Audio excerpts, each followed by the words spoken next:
The massive crystal halls of Nexus Prime stretched as far as the eye could see. Millions of lights sparkled from the ceiling like stars, each one representing a different world in the galaxy today. Like every cycle for the past 500 years, representatives from 12,000 different species gathered in this place. They came to talk about trade, to settle fights between planets, and to make decisions that affected billions of lives across the galaxy. Ambassador Zixathala walked through the crowded halls on her 6 legs. Her purple skin glowed softly in the artificial light as she made her way to the Centaurian section. Around her, beings of every shape and size moved with purpose. Some looked almost human, while others were so strange that even after centuries of galactic cooperation, they still surprised her. There were the crystalline builders, whose bodies were made of living rock that sang when they moved. The void swimmers floated in special tanks filled with the dark energy they needed to survive. The gas giants rolled along in their pressure suits, their jellyfish-like forms pulsing with bioluminescent patterns, and thousands more, each one different, each one special in their own way. But as Zixathala took her seat, she noticed something that had bothered her for 2 centuries. In Section 7, Row 43, Seat 891, there was an empty chair. It was a simple chair made of earthwood, with a small nameplate that read Terra, Sol System, Humanity. Next to it sat a translation device that had never been used and a small Earth flag that had faded over the years. The chair had been empty for 500 years. Elder Korath, the ancient being who led the assembly, called the meeting to order. His voice echoed through the vast space. Without any technology, his species had evolved beyond the need for machines long ago. Welcome, friends, to the 847th Galactic Assembly. We have much to discuss today. The first item was the Void Plague.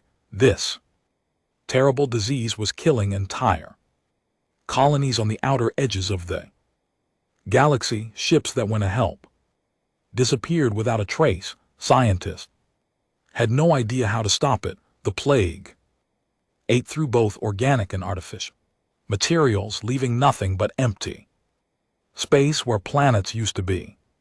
We have lost 17 worlds this cycle, reported Dr. Vexnar, the Assembly's chief medical officer. His 4 arms moved frantically as he showed holographic images of the destruction. The plague moves faster than our ships. We cannot evacuate planets quickly enough, the representatives murmured among themselves. Some spoke in languages that sounded like music, others in clicks and whistles. The universal translators worked overtime to help everyone understand each other. What about the Iron Worlds? Asked someone from the back. They promised military support. The Iron Worlds are too busy fighting the Helix Confederacy, replied another voice. That war has been going on for 30 years with no end in sight. Zixathala listened to the familiar arguments. Every cycle they faced the same problems, wars that lasted decades, diseases they could not cure, political fights that never ended. Sometimes she wondered if intelligent life was just destined to destroy itself. I call for a vote, she said, standing up. Her translator picked up her words and broadcast them in 12,000 languages. We should remove the human seat from this assembly. They have never attended a single meeting. They ignore our messages. They do not participate in galactic affairs. Why do we continue to save a place for beings who clearly do not want to be Here, a wave of discussion swept through the assembly. This was not the first time someone had suggested removing Earth's seat. In fact, it happened almost every cycle. Now, but somehow the motion always failed.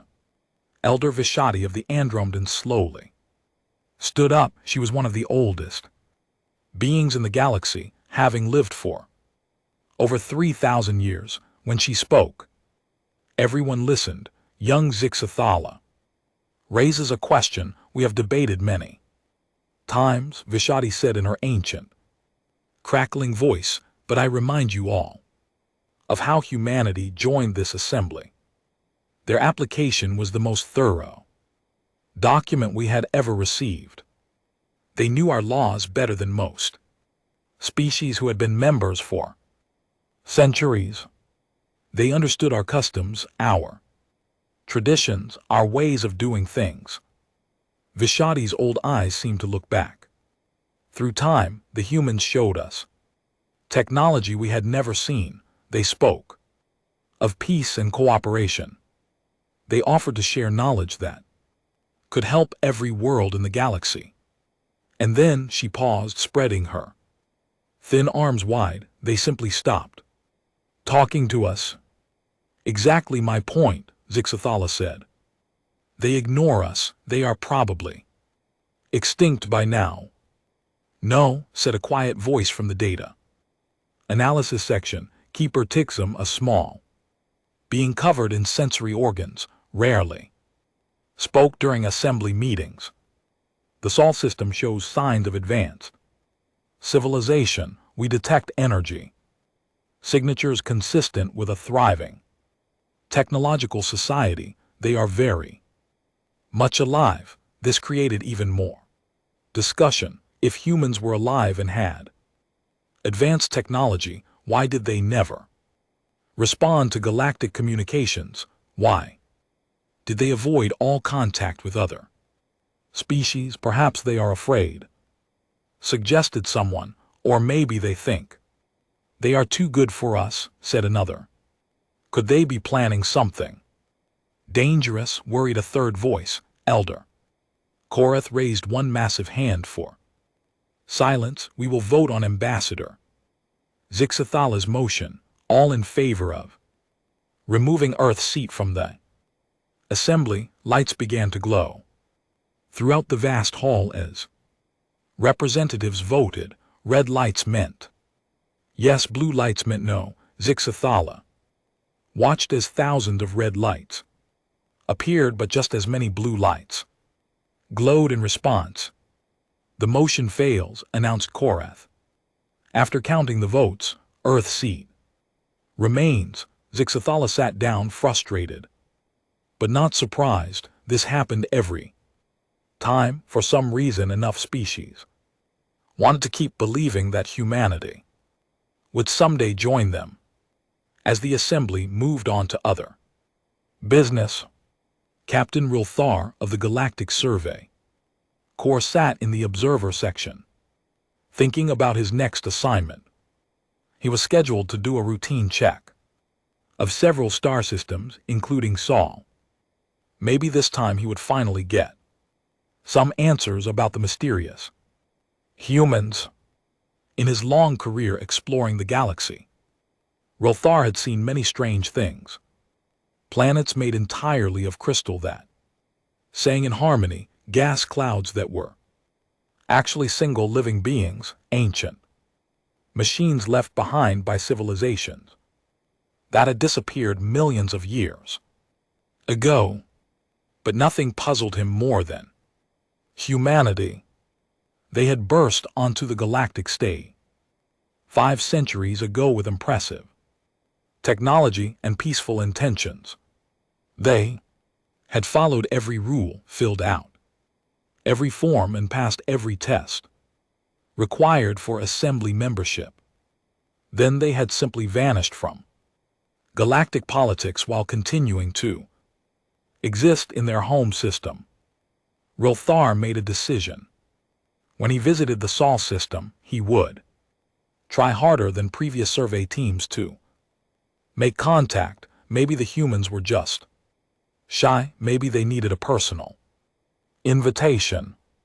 Maybe they had been waiting for someone to visit them instead of just sending messages through space. As the assembly continued its debates about trade routes and territorial disputes, none of them knew that their questions about humanity were about to be answered in ways they never expected. In the darkness between stars, ancient machines were stirring.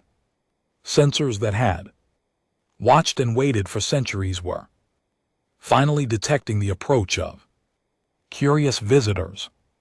The humans had indeed been silent for 500 years, but they had not been idle. They had been watching, learning, and preparing. Soon the galaxy would discover that sometimes the quietest voices have the most important things to say. Captain Rilthar guided his ship, the Starseeker, toward the edge of the Sol system.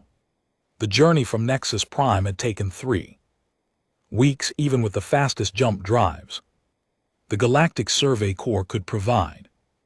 Now, as the familiar yellow star grew larger on his view screen, he felt a mixture of excitement and nervousness.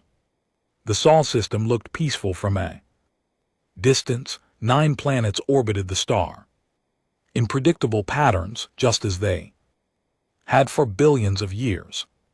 Rilthar's instruments showed the normal readings he expected: rocky inner planets, gas giants in the outer system, countless asteroids and comets drifting through space.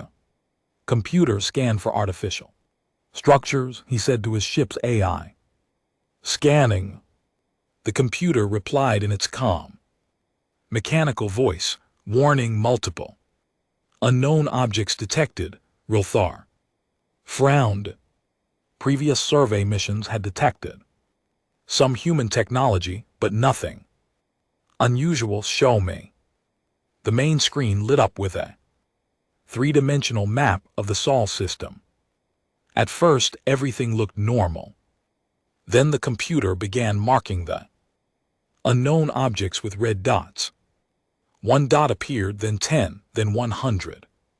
Soon there were so many red dots that they almost covered the entire map.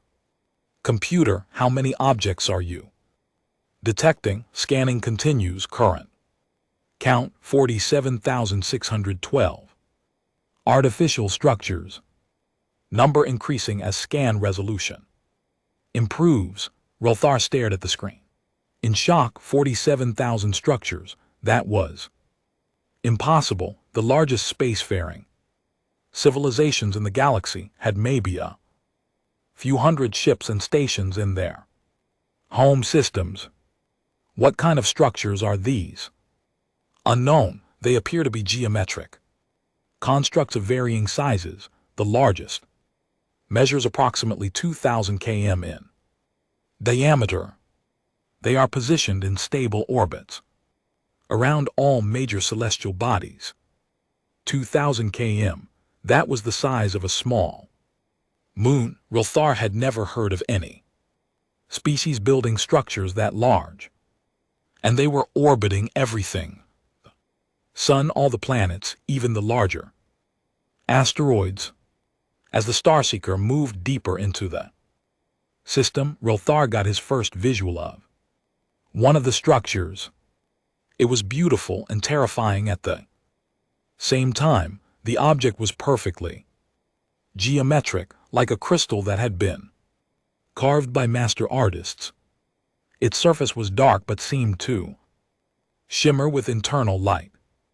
It rotated slowly as it orbited Mars, and Rilthar could see smaller structures attached to its surface like barnacles on a ship's hull. Captain, his computer said suddenly, we are receiving a transmission. From where? From the structure you are observing. Rilthar's hands trembled as he reached for the communication controls. This was it. After 500 years of silence, Humanity was finally going to speak to. The galaxy. Put it through, he said. The voice that came through the speakers was calm and pleasant, speaking perfect Galactic standard with just a hint of an accent that Ralthar had never heard before. Greetings, Captain Ralthar of the Galactic Survey Corps vessel Star Seeker. Welcome to the Sol system. I am Watchkeeper 4479. Please state your intentions and the nature of your visit. Ralthar was amazed. Not only were the humans responding, but they knew his name, his ship's name, and his organization. They had been watching him since he entered the system. This is Captain Ralthar, he said, trying to keep his voice steady. I am conducting a routine survey mission on behalf of the Galactic Assembly. I was hoping to establish contact with human representatives. Understood. Your mission has been logged and approved. You may approach Watchkeeper 4479 for a more detailed discussion if you wish. Docking Bay 7 is available for your use. A docking bay. The structure had docking bays. Ralthar realized that this was not just a monitoring station. It was a massive facility capable of hosting visitors. As his ship moved closer to the structure, Ralthar could see just how enormous it really was. The docking bay alone was large enough to hold a dozen ships the size of the Star Seeker. The walls were smooth and metallic, with lines of soft light that guided his ship to the correct landing position.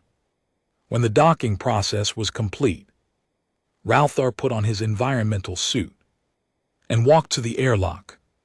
He had no idea what to expect. Would he finally meet a human face to face?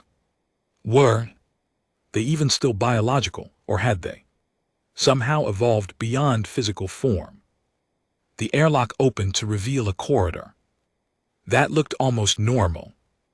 The walls were made of some kind of white material that gave off its own gentle light. The floor had a slight texture that provided good grip for beings with various types of feet.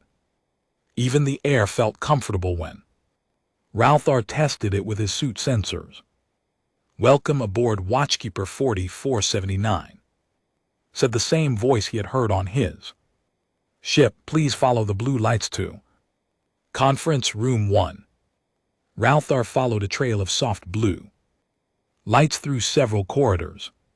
He passed rooms with transparent walls that showed incredible technology. Massive computer systems, laboratories, filled with equipment he did not recognize, and what looked like manufacturing facilities that could build almost anything.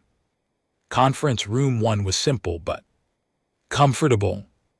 It had a table that could adjust its height for different species, chairs that could change shape to fit any body type, and walls that displayed beautiful images of Earth, blue oceans, green forests, white clouds, and cities that sparkled like jewels. Please be seated, the voice said. I will materialize a holographic avatar for our conversation. The air in front of Ralthar shimmered, and suddenly a human appeared. It was a middle-aged woman with kind eyes and gray hair. She wore simple clothes and had a gentle smile that made Ralthar feel welcome.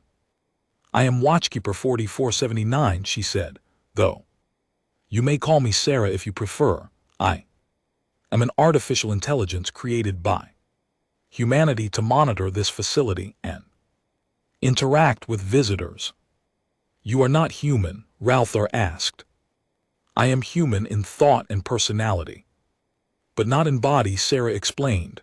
My consciousness is based on the memories and experiences of a real human named Sarah Chen, who died 300 years ago. She volunteered to have her mind preserved so that she could continue to help humanity's mission. What mission? Sarah's expression became more serious. The mission to watch, learn, and protect. Humanity decided long ago that the galaxy was not ready for our direct participation, but we have never stopped caring about the welfare of all species. I do not understand. Your people applied to join the Galactic Assembly. You were accepted, then you disappeared. We did not disappear, Captain. We simply chose a different path. May I show you something? The walls of the conference room changed to display a massive star map of the galaxy. Thousands of small lights blinked on the map, each one representing a different location. These lights represent the locations of watchkeeper stations throughout the galaxy. Sarah explained, we have been observing galactic civilization for 5 centuries. We have recorded every war, every peace treaty, every technological advancement, every disaster. We have learned from your successes and your mistakes. Ralthar stared at the map. There were watchkeeper stations everywhere, near every major trade route, every political border, every dangerous region of space. Humanity had not withdrawn from galactic affairs. They had embedded themselves so deeply in the galaxy that they could see everything. Why, he asked, why watch instead of participate? Sarah's holographic form walked to the star map and pointed to several flashing red areas. Because participation often means taking sides. It means making enemies. It means being forced to choose between helping one species or another by remaining neutral observers. We can help everyone without becoming entangled in the politics that have torn the galaxy apart for millennia. But you could have helped us solve so many problems. Who says we have not? Sarah smiled mysteriously. Tell me, Captain, what is the current crisis facing the Galactic Assembly? The Void Plague. It is destroying worlds faster than we can evacuate them. Sarah nodded. And have you checked your ship's database for any anonymous scientific papers about dimensional parasites published in the last 50 years? Ralthar was confused. Dimensional parasites. That is what you call the Void Plague. The cure was published anonymously in 17 different scientific journals across the galaxy over the past 50 years. The research was attributed to various fictional scientists, but it all came from watchkeeper stations. Ralthar felt his world turning upside down. You have a cure for the Void Plague. We have had a cure for 300 years. We predicted the plague's emergence and developed countermeasures before it ever appeared. The information is freely available to anyone who takes the time to look for it. Why did you not give it directly to the Assembly? Sarah's expression became sad. Because the Assembly has a habit of ignoring advice that comes from sources they do not control. Anonymous scientific papers get studied and verified. Official communications from unknown species get buried in political committees. She waved her hand, and the star map changed to show the war between the Helix Confederacy and the Iron Worlds. We published detailed peace proposals for this conflict 200 years ago.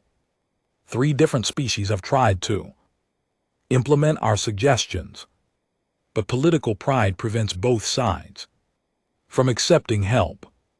Ralthar was beginning to understand the terrible irony of the situation. While the galaxy struggled with problems that seemed impossible to solve. Humanity had been quietly offering solutions that no one bothered to use. "How many problems have you solved?" he asked. "We prefer to think of it," Captain Ralthar spent the next several hours learning about humanity's hidden presence in the galaxy. Sarah showed him through different sections of Watchkeeper 4479, each one more impressive than the last. There were vast libraries containing the complete history of every known species. There were laboratories where human scientists worked alongside advanced artificial intelligences to solve problems that had puzzled the galaxy for centuries. In one room, Ralthar saw something that made his heart stop. It was a perfect replica of the Galactic Assembly Chamber, complete with tiny figures representing every species, but this version was different. In Section 7, Row 43, Seat 891, there was a small human figure sitting in the chair that had been empty for 500 years. "We attend every assembly meeting," Sarah explained when she saw his shocked expression. "Not physically, but we monitor every word spoken, every vote taken, every decision made. We have representatives in that chamber. You just cannot see them. Invisible observers, quantum phase monitoring devices. They exist in the same space as the assembly chamber, but shifted slightly out of normal reality, completely undetectable to any known sensor technology." Ralthar looked at the tiny human figure in the replica chamber. "So you have been participating all along. We listen, we learn, and we offer advice when it might be helpful, but we do not vote or make formal statements. We learned early that direct involvement in galactic politics tends to make problems worse, not better." Sarah led him to another room that contained the most advanced computer system he had ever seen. Streams of data flowed through transparent tubes like liquid light. Holographic displays showed real-time information from across the galaxy. Ship movements, communication, intercepts, energy readings from millions of worlds. "This is where we monitor everything," Sarah said.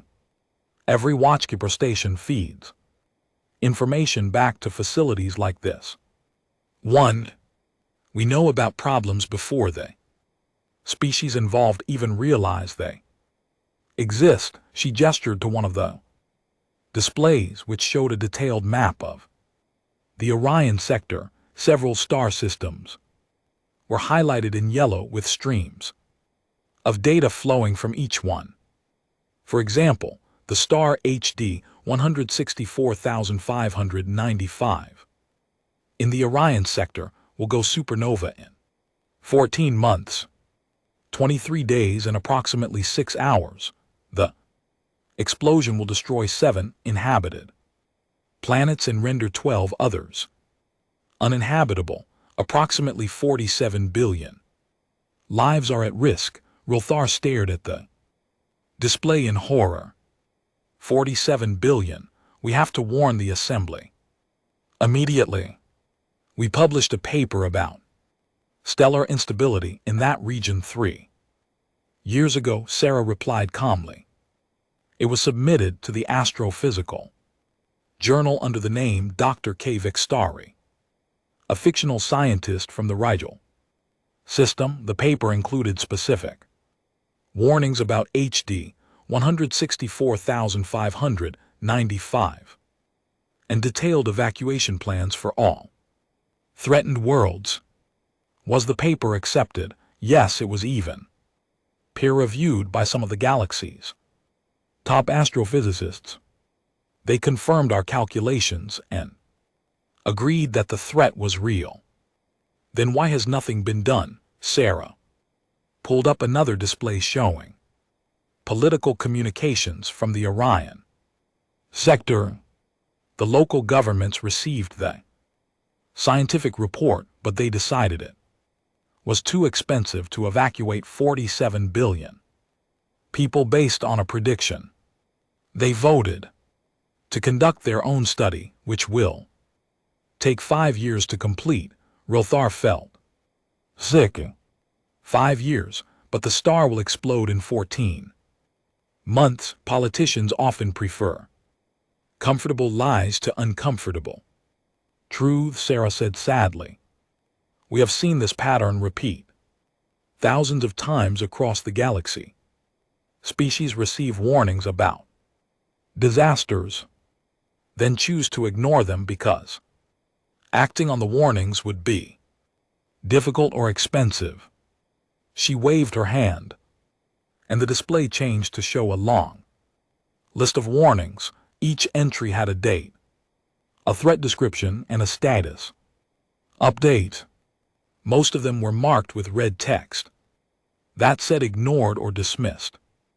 Warning 23, the void plague emergence. Predicted 312 years ago. Status, ignored until plague began. Spreading, cure still not implemented. Warning 156, war between Helix, Confederacy, and Iron Worlds predicted 174 years ago. Status, peace proposal. Rejected by both sides.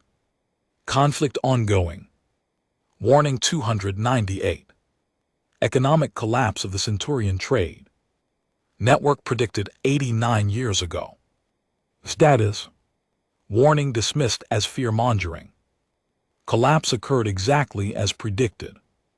Warning 847. HD 164,595.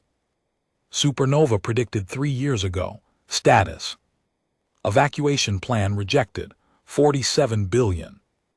Live still at risk. The list went on and on. Hundreds of warnings about wars, disasters, plagues, economic problems, and technological dangers. Most of them had been ignored, and many of the predicted disasters had come to pass, exactly as humanity had warned. How do you know these things will happen? Rothar asked. Pattern recognition, Sarah explained. We have observed galactic civilization.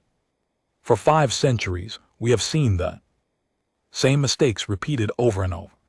Again, species make war for the same reasons. They ignore environmental problems until those problems become catastrophic. They develop dangerous technologies without considering the consequences. She pulled up a complex chart showing historical patterns. For example, we have identified 17 different scenarios that lead to interstellar war. When we see the early warning signs of any of these scenarios, we can predict with 97% accuracy whether conflict will occur and how devastating it will be. But if you can predict these things, why do you not stop them?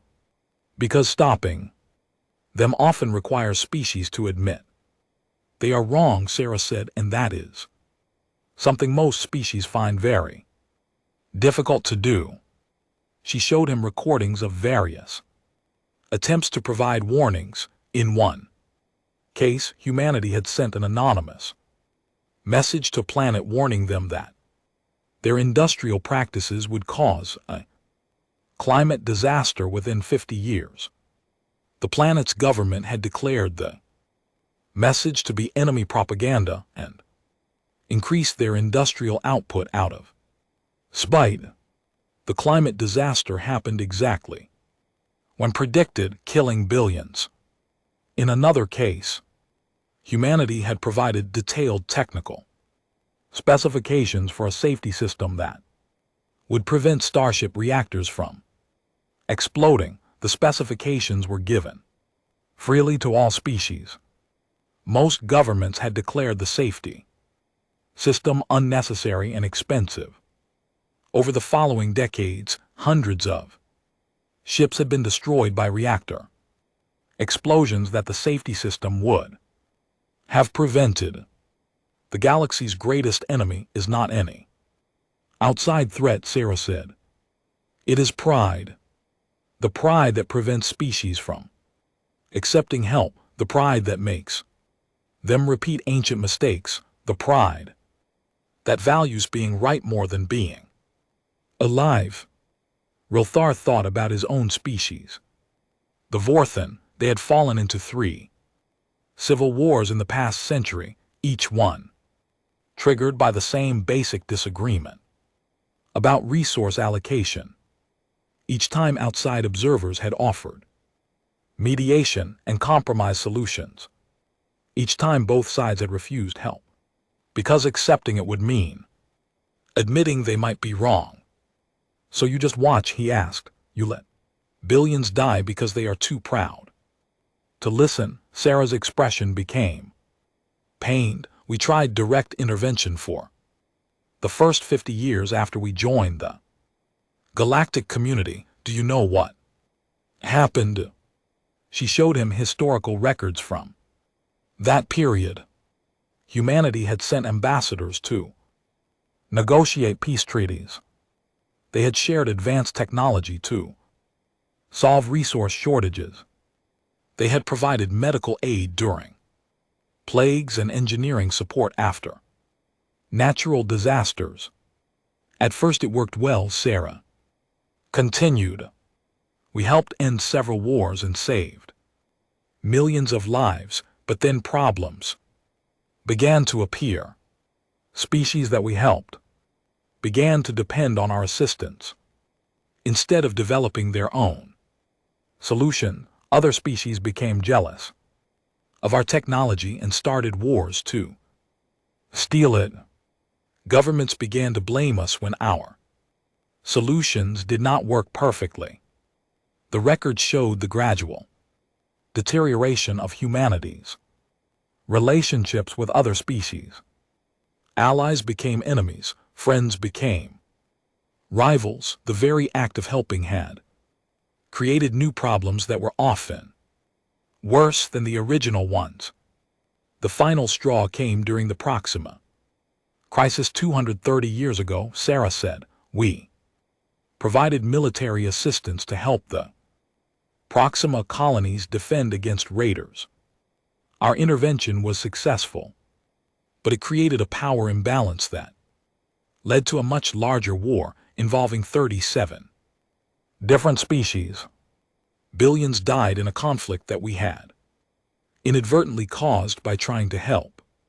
She paused, her holographic form flickering slightly with what might have been emotion. That was when we realized that the road to hell truly is paved with good intentions. We decided that the galaxy needed to grow up on its own, but we would watch carefully and offer quiet help to those wise enough to ask for it. Has anyone ever asked? Sarah smiled for the first time in hours. A few. The Andromedans have quietly implemented 47 of our suggestions over the past century. They never admit where the ideas came from, but they study our anonymous publications carefully and adapt our solutions to their needs. Their society has become one of the most stable and prosperous in the galaxy as a result. And the others, they continue to make the same mistakes their ancestors made 1,000 years ago. But we keep hoping that someday wisdom will overcome pride. Until then, we watch, we learn, and we prepare for the day when the galaxy might finally be ready to grow beyond its childhood. Rilthar looked around the vast chamber, filled with humanities. Captain Rilthar spent 3 days aboard Watchkeeper 4479, learning about humanity's secret gift to the galaxy. Sarah gave him access to a special database that contained all 1,000 warnings that humans had tried to share over the centuries. Each warning was like looking into a crystal ball that showed the future with terrifying accuracy. Warning number 1 had been published 500 years ago in a scientific journal on Proxima. Atmospheric processors would fail within 50 years if they were not properly maintained. The warning included detailed maintenance schedules and replacement part specifications. The warning was ignored and the atmospheric processors failed exactly 51 years later, forcing the evacuation of 12 million colonists.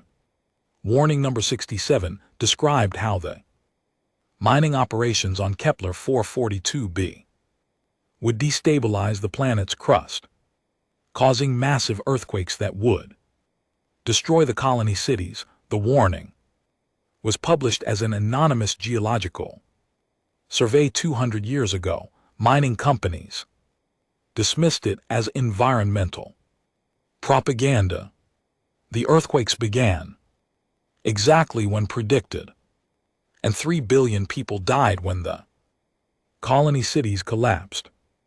Warning number 134 predicted the rise of the void plague by analyzing patterns, quantum dimensional tears that appeared near black holes. The warning was written as a theoretical physics paper and published in 12 different scientific journals. It described how microscopic organisms from parallel dimensions would eventually break through into normal space and begin consuming matter at the quantum level. The paper included detailed instructions for creating quantum barriers that would prevent the plague from spreading. The void plague could have been stopped before it ever started, Sarah explained as they reviewed the warning. We even provided the technology to build quantum barrier generators. The plans were freely available in 17 different languages. Why did no one build them? Rilthar asked. Because the technology required cooperation between 37 different species. Each species would need to contribute specific materials and expertise, but none of them wanted to work together on a project to stop a threat that might never happen. Sarah showed him video recordings of various planetary governments discussing the quantum barrier project. The meetings always followed the same pattern. Scientists would present the evidence and explain the threat. Politicians would ask about the cost and timeline. When they learned that the project would take 50 years and require working with rival species, they would vote to postpone the decision until the threat became more immediate. By the time the void plague actually appeared, it was too late to build the barriers. Sarah continued. The plague spread faster than the barriers could be constructed. Now entire sectors of the galaxy are quarantine zones where nothing can survive. Rilthar studied the plague's current spread pattern on a galactic map. Infected zones looked like cancer eating away at the galaxy's outer rim. How many worlds have been lost? 437 planets are completely gone. Another 812 are partially infected. At the current rate of spread, the plague will reach the core worlds within 200 years, unless someone implements the cure you mentioned. Yes. Warning number 23 contains complete instructions for building quantum sterilization devices that can destroy the plague organisms. The technology is actually quite simple once you understand the principles involved. Single sterilization device can clear the plague from an entire star system in 6 months. Sarah pulled up the technical specifications for the sterilization devices. The plans were incredibly detailed with step-by-step construction, instructions and lists of required materials. Everything needed to build the devices was readily available in the galaxy. How long would it take to clear all the infected zones? Rilthar asked. With proper coordination, the entire plague could be eliminated in 10 years. But that would require building approximately 2,000 sterilization devices and deploying them systematically across all infected regions. Why has this not been done? Sarah's expression became bitter. Politics, the species whose worlds are not yet infected do not want to spend resources helping the species whose worlds are already lost. The infected species are too busy evacuating their populations to build the devices themselves, and everyone argues about who should control the sterilization technology once the plague is gone. She showed him recordings of assembly debates about the void plague. Representatives spent more time arguing about territorial claims in cleared regions than they did discussing how to actually clear those regions. Some species even suggested that the plague might be beneficial because it would eliminate their rivals and leave more resources for the survivors. Greed and short-sighted thinking. Rilthar muttered, they would rather let the plague destroy everything than work together to stop it. That is why we stopped offering direct help, Sarah said. No matter how simple we make the solutions, no matter how clearly we explain the benefits, galactic politics always gets in the way. She moved on to warning number 156, which dealt with the ongoing war between the Helix Confederacy and the Iron Worlds. The warning had been published as a series of anonymous diplomatic papers that analyzed the historical causes of the conflict and offered detailed peace proposals. This war has killed 4 billion people over the past 30 years, Sarah explained. It started because of a misunderstanding about mining rights in the Vega system. Both sides claimed ownership of the same asteroid field based on different interpretations of an ancient treaty. The warning papers had included a simple solution: divide the asteroid field equally between both sides and establish a joint mining operation that would benefit everyone. The papers even provided detailed economic projections showing how cooperation would make both sides far richer than continued warfare. Did anyone try to implement the peace plan? Rilthar asked. 3 different species offered to mediate using our proposals, Sarah replied. The Helix Confederacy rejected mediation because they did not want to give up their territorial claims. The Iron Worlds rejected it because they did not want to appear weak. Both sides preferred to keep fighting rather than admit they might be wrong about anything. Warning number 203 described how the Centaurian trade network would collapse due to an over-reliance on artificial currency manipulation. The warning was published as an economic analysis paper that showed exactly how the manipulation would eventually spiral out of control. The Centaurians built their entire economy on a complex system of artificial currency exchanges, Sarah explained. They created virtual money that had no real backing, then used that money to buy real goods from other species. It worked for a while, but it was essentially a massive pyramid scheme that had to collapse eventually. The warning paper had included recommendations for economic reforms that would have prevented the collapse. the Centaurian government had received the paper and even commissioned their own economists to verify the analysis. When their economists confirmed that the predictions were accurate, the government classified the report as a state secret and continued their manipulative practices. They knew their economy would collapse, but they kept doing it anyway. Rilthar was amazed by the stupidity the people in charge were making enormous profits from the manipulation. Sarah said they planned to cash out their artificial wealth before the collapse happened, leaving everyone else to suffer the consequences. Classic short-term thinking that prioritizes individual gain over long-term stability. Warning after warning told the same story. Humanity had foreseen disasters and provided solutions.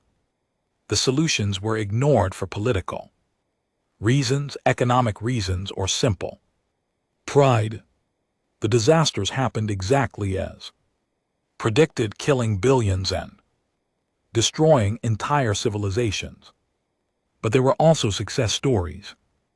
Warning number 89 had helped the Rigel colonies develop new agricultural techniques that prevented famine during a climate shift.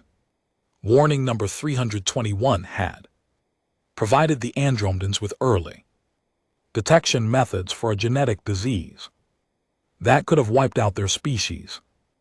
Warning number 445 had given the Vega shipyard safety protocols that prevented industrial accidents. The difference, Sarah noted, is that these species were willing to implement anonymous suggestions without needing to know where they came from. They cared more about solving problems than about getting credit for the solutions. Rilthar spent hours reviewing the database, marveling at the scope of humanity's knowledge and the tragedy of how little of it had been used. Every warning was like a gift that had been offered freely and then thrown away by recipients who were too proud or too stupid to accept help. What about warning number 847? He asked, remembering Sarah's mention of the approaching supernova, the star that will explode in 14 months. Sarah's expression became grave. That is our most urgent current warning. 47 billion lives hang in the balance. We have provided detailed evacuation plans that could save everyone if implemented immediately, but the local governments continue to delay, hoping their own studies will prove us wrong. She showed him the evacuation plans. They were masterpieces of logistics and organization. Humanity had calculated exactly how many ships would be needed, what supplies should be prioritized, and where the evacuated populations could be relocated. They had even identified fund. Captain Rilthar returned to Nexus Prime with a data crystal containing proof of everything he had learned. The crystal held recordings of his conversations with Sarah, copies of hundreds of warning papers that humanity had published, and most importantly, the complete technical specifications for devices that could stop the void plague. When he requested an emergency session of the Galactic Assembly, Elder Korath granted it immediately. Word spread quickly through the massive station that the Survey Corps had finally made contact with humanity. Representatives from 12,000 species gathered in the crystal halls, all wondering what secrets the mysterious humans had finally decided to reveal. Rilthar stood at the central podium, looking out at the sea of alien faces. Some looked eager, others skeptical, and many appeared annoyed at being called away from their normal business. In Section 7, Row 43, seat 891. The human chair remained empty as always. Fellow beings, Rilthar began, I have returned from the Sol system with information that will change how we view humanity's relationship with the galactic community. The humans have not been absent from our affairs. They have been watching us more closely than we ever imagined. He activated the holographic display system and showed them images of the watchkeeper stations. Thousands of geometric structures appeared in the air above the assembly, each one a monument to humanity's patient observation of galactic civilization. A wave of shocked murmurs swept through the hall. Ambassador Ixthala was the first to speak. Captain Rilthar, are you telling us that humans have been spying on the galaxy for 5 centuries? Not spying, Rilthar replied. Watching, learning, and offering help in the only way they believed would be effective. He began to play Sarah's recordings, starting with her explanation of why humanity had chosen observation over participation. Many representatives became angry when they learned that humans had been secretly monitoring assembly meetings. Others were fascinated by the advanced technology that made such monitoring possible. But when Rilthar began to reveal the 1,000 warnings, the mood in the assembly changed completely. He started with warning number 23, the Void Plague Cure. As the technical specifications appeared on the holographic display, Dr. Wexner, the Assembly's chief medical officer, began to examine them carefully. His forearms moved frantically as he cross-referenced the data with his own research. These quantum sterilization devices, Dr. Wexner said, his voice filled with amazement, the theoretical foundation is brilliant. We have been approaching the plague all wrong. We tried to fight it with conventional weapons when we should have been attacking its quantum signature. How long would it take to build these devices? Asked Elder Korath. With proper resources and cooperation, we could have the first prototype ready. In 3 months, mass production could begin. Within a year. Excited discussion filled the assembly hall. For the first time in decades, they had a real solution to the void plague. But as Rilthar continued his presentation, the excitement began to mix with embarrassment and anger. Warning number 67 showed detailed predictions of the Kepler 442b mining disaster. The geological survey that humanity had published was sitting in the Assembly's archives, marked as reviewed but not actionable. 3 billion people had died because no one had bothered to verify the warning. Warning number 134 contained the complete plans for quantum barriers that could have prevented the void plague entirely. The plans had been submitted to 37 different governments over the past century. Each government had filed the plans away, assuming that someone else would take responsibility for building the barriers. As warning after warning was revealed, a pattern became clear. Humanity had foreseen almost every major disaster that had befallen the galaxy the past 5 centuries. They had provided solutions that could have prevented billions of deaths and saved thousands of worlds, and the galactic community had ignored almost all of them. Representative Kickstall of the Iron World stood up angrily. If the humans had this knowledge, why did they not share it directly? Why hide behind anonymous publications and fictional authors? Rilthar played Sarah's explanation of humanity's early attempts at direct intervention. The recording showed how human help had initially been welcomed, then resented, and finally rejected. The Proxima crisis had demonstrated that direct involvement often made problems worse instead of better. The humans learned that pride prevents species from accepting help, Rothar explained. When advice comes from an official source, it becomes a political issue. When it comes from anonymous research, it can be evaluated on its own merits. But anonymous warnings can be ignored, protested Ambassador Vexnari of the Helix Confederacy. And they were, Rothar replied. Bluntly, almost all of them. He showed them warning number 156, the detailed peace proposal for ending the war between the Helix Confederacy and the Iron Worlds. Both sides had received copies of the proposal years ago. Both sides had rejected it without serious consideration.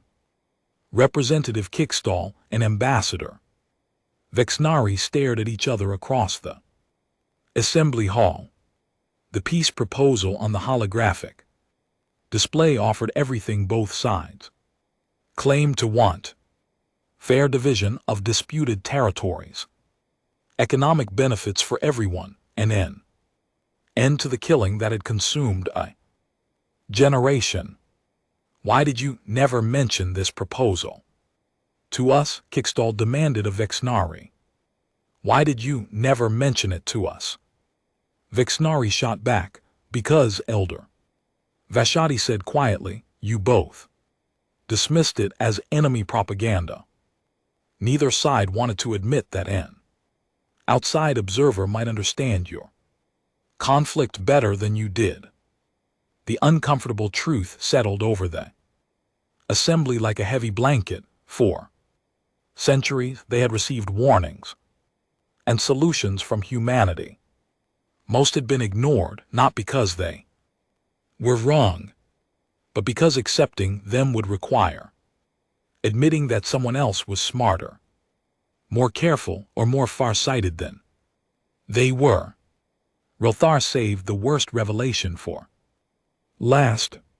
He displayed warning number 847, the prediction of the HD 164,595 supernova that would occur in just over 13 months. The evacuation plans that humanity had provided were comprehensive and detailed. They could save 47 billion lives if implemented immediately. 13 months, he said, letting the time frame sink in. 47 billion people will die unless we act now. The assembly erupted in panicked discussion. Representatives began calling their home governments, demanding to know why the scientific warnings about HD 164,595 had been ignored. Emergency committees were formed to review evacuation procedures. Ships were dispatched to begin preliminary rescue operations. But even in the face of such immediate crisis, politics intruded. The governments of worlds that would benefit from accepting evacuees demanded payment for providing temporary homes. Species with large cargo fleets wanted exclusive trading rights in exchange for providing transportation. Military forces argued about who would have authority in the evacuation zones. Ambassador Ixthala watched the chaos with growing frustration. Finally, she stood and called for order. We are doing it again, she shouted. We are letting politics interfere with saving lives. The assembly fell silent. Ixthala's purple skin had turned almost black with anger. The humans have given us the gift of knowledge, and we respond by arguing about who should profit from Using it, they offer us solutions to our greatest problems, and we debate whether accepting those solutions will make us look weak. She pointed to the empty human chair. That seat has been vacant for 500 years, but the humans have been more present in our affairs than any of us. They have tried to help us become better than we are, and we have failed them just as we have failed ourselves. Elder Korath stood slowly, his ancient form commanding immediate attention. Ambassadors, Ixthala speaks wisdom. We face a choice that will define the future of galactic civilization. We can continue as we have, letting pride in politics prevent us from accepting help when it is offered, or we can humble ourselves and learn from the species that has watched us with such patience. He gestured to the display showing humanity's 1,000 warnings. These warnings represent 5 centuries of caring. Humanity could have withdrawn completely after we rejected their direct offers of help. Instead, they continued to watch over us, continued to offer solutions, continued to hope that we would eventually grow wise enough to listen. "What do you propose?" asked Dr. Vexnar. "I propose that we finally give humanity the respect they have earned," Korath replied. "I propose that we officially request their return to active participation in galactic affairs, not as junior partners or advisors, but as the wise elders they have proven themselves to be." The proposal sparked intense debate. Some species worried that humanity's advanced knowledge would give them unfair advantages in trade and politics. Others feared that humans would try to dominate the galaxy through their superior understanding of galactic patterns. A few even suggested that humanity's long isolation had made them alien and untrustworthy. But the approaching supernova gave urgency to the discussion. 47 billion lives hung in the balance, and humanity had provided the only realistic plan for saving them, as reports came in from the HD 164,595 system confirming that the star was indeed